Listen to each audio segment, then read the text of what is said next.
The movie opens up with a beautiful girl named Anna, playing the cello with great skill.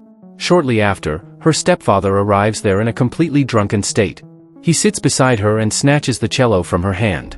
He then pushes Anna onto the bed and slaps her hard. When he tries to force himself onto her, she pushes him with her legs. This sends him flying and he accidentally lands on a sharp object, which cuts his throat.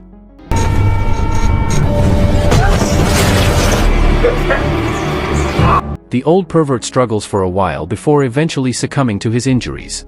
In the next scene, Anna is brought to court, where she explains that her stepfather was abusing her and that she only pushed him in self-defense. However, the judge doesn't believe her and she is handed a 9-year sentence at a maximum security facility. The defendant, Liberty Juvenile Correctional Facility.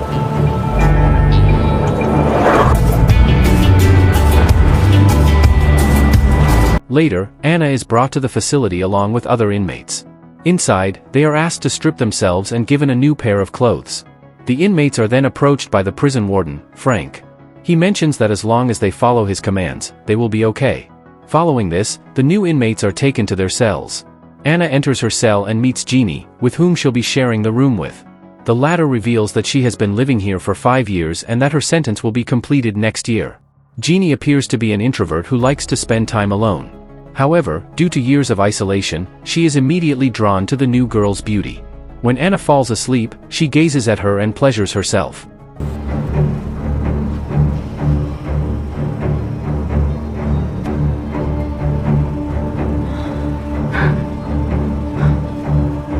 The next morning, all the inmates are brought to the courtyard to let them have some fresh air. As Anna is wandering alone, she is approached by a gang leader named Cody. She introduces herself and starts listing the problems Anna will have to face if she decides to stay by herself. Cody then asks her to join their gang, so that she can get protection. However, Anna, who wants to be left alone, refuses her proposal and walks away. It can get real nasty, you know what I mean? Friend. I know you think it's just a bunch of little girls. Get the fuck out of here. During lunchtime, Cody and her group once again approach Anna with the same request. They mention that she should join the gang for the sake of her own protection. But even this time, the new girl refuses and walks away. In the next scene, as Anna mops the bathroom, Cody and her gang suddenly arrive and attack her. They are enraged that she rejected their proposal twice. All right, bitch! One last thing. You say anything, you're dead. You see anything. After bashing her up, Cody warns her to never disrespect her again. Anna is subsequently taken to the infirmary for treatment.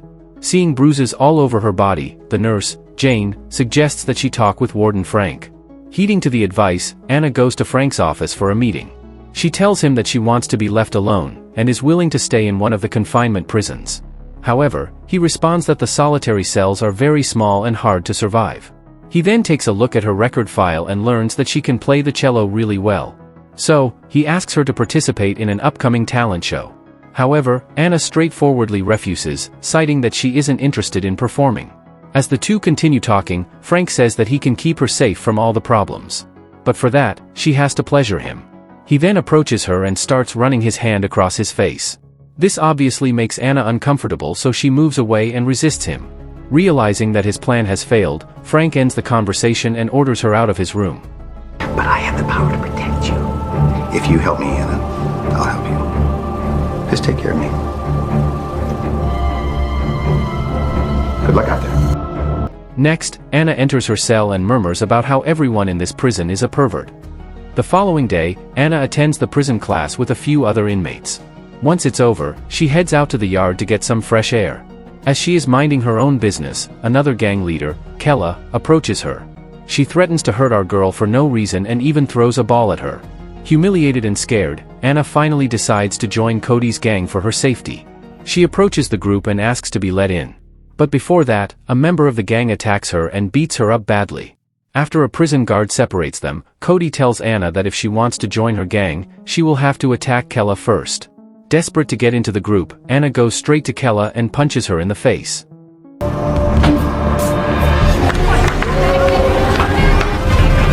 It's good, bitch.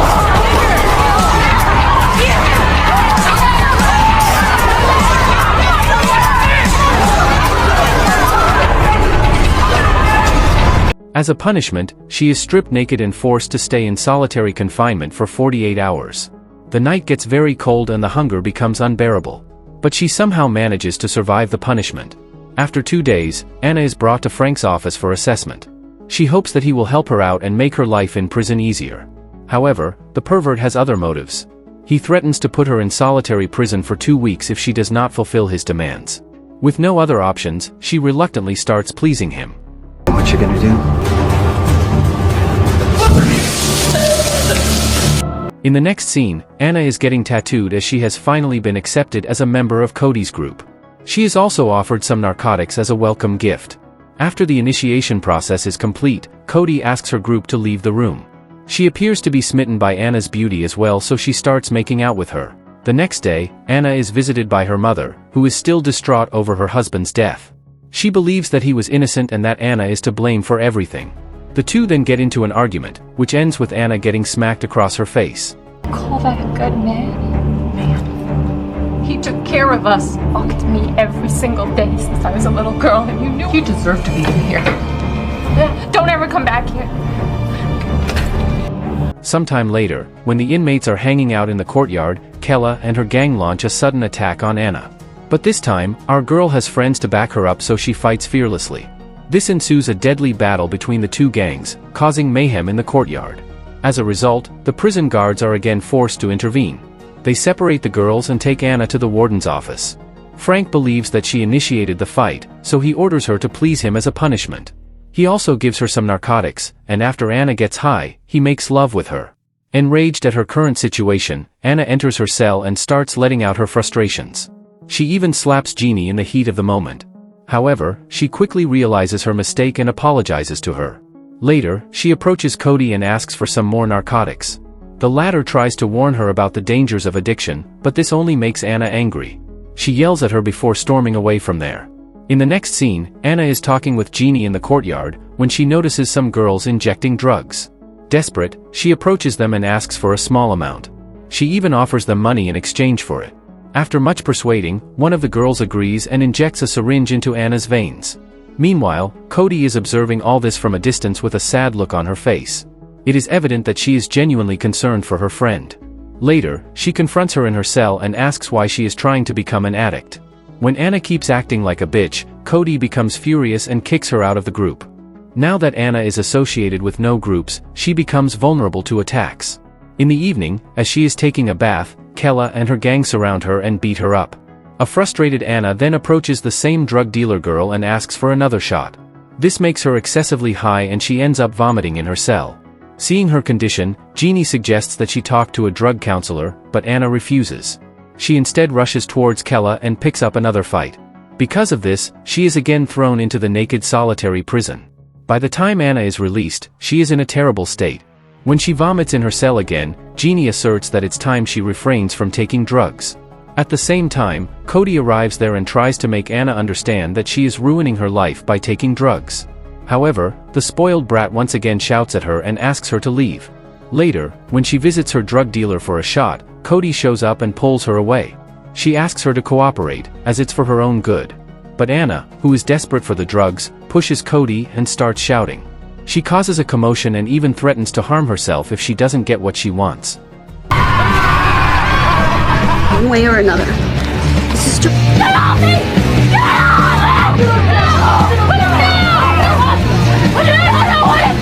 All right, calm the fuck down. You know what it's like to work with you. I don't care anymore. However, a guard eventually takes control of her and throws her back into the solitary cell. This time, Anna suffers through excruciating withdrawals, and she slowly starts losing her mind. When she can't take it anymore, she attempts to commit the unthinkable with the help of a broken food tray. Fortunately, one of the prison guards finds her bleeding and rushes her to the prison hospital. Suicide watch. When Anna wakes up, she finds herself inside a room, tied to a chair. Soon, a doctor comes to her and asks her some questions. Anna is then transferred to the psychiatric ward where she witnesses many patients losing their minds as a side effect of regular consumption of drugs. She even sees an inmate dying due to an overdose. Because of all this, Anna finally realizes her mistake and promises to become clean. How do you feel?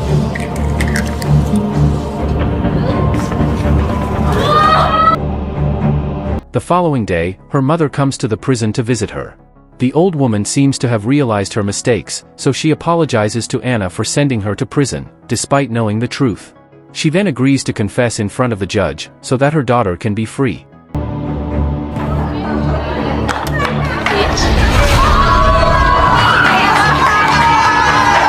Later, Anna returns to her cell, where she picks a sharp object and removes Cody's gang tattoo from her arm. In the evening, as she is mopping the floor, Frank approaches her and gives her a cello. He asks her to practice so that she can take part in the talent show. After some time, Cody learns that Anna has removed the gang tattoo from her arm. This sends her into a fit of rage and she ends up attacking her. She even hurts Anna's fingers so that she can never play the cello again.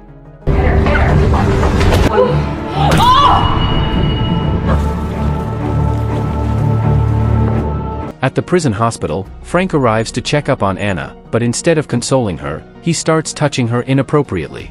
This is witnessed by the nurse from a distance. Later, a furious Anna goes to Jane's office and asks her help in stopping Frank. She says that she is tired of being abused and harassed every day. Jane feels bad for her and promises to help. But unfortunately, Frank overhears their entire conversation from his office, as he has been spying on Anna for a while. He then orders one of the inmates to eliminate Jane before she can do anything against him.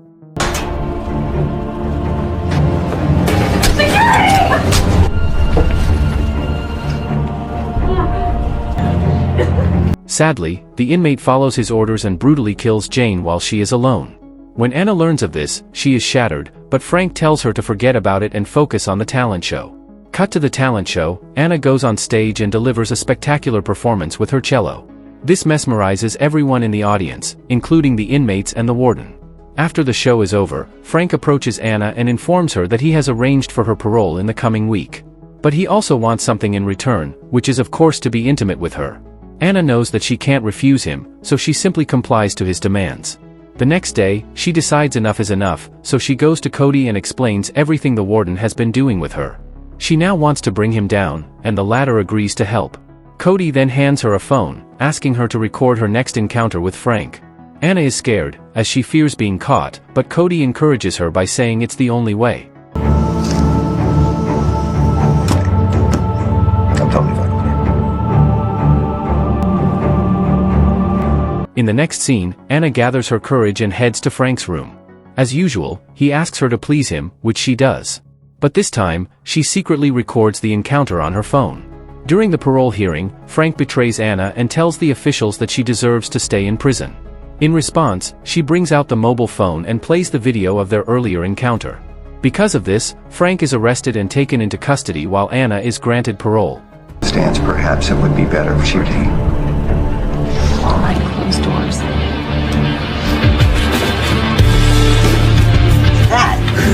Let me see that. I can take a look. Man.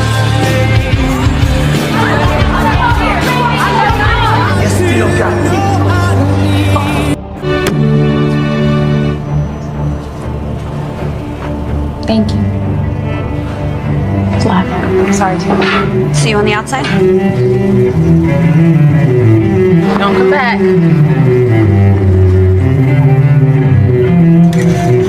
The movie then cuts to several years later where we see Anna playing the cello at a concert. Her mother is watching her proudly with teary eyes, and the movie comes to an end.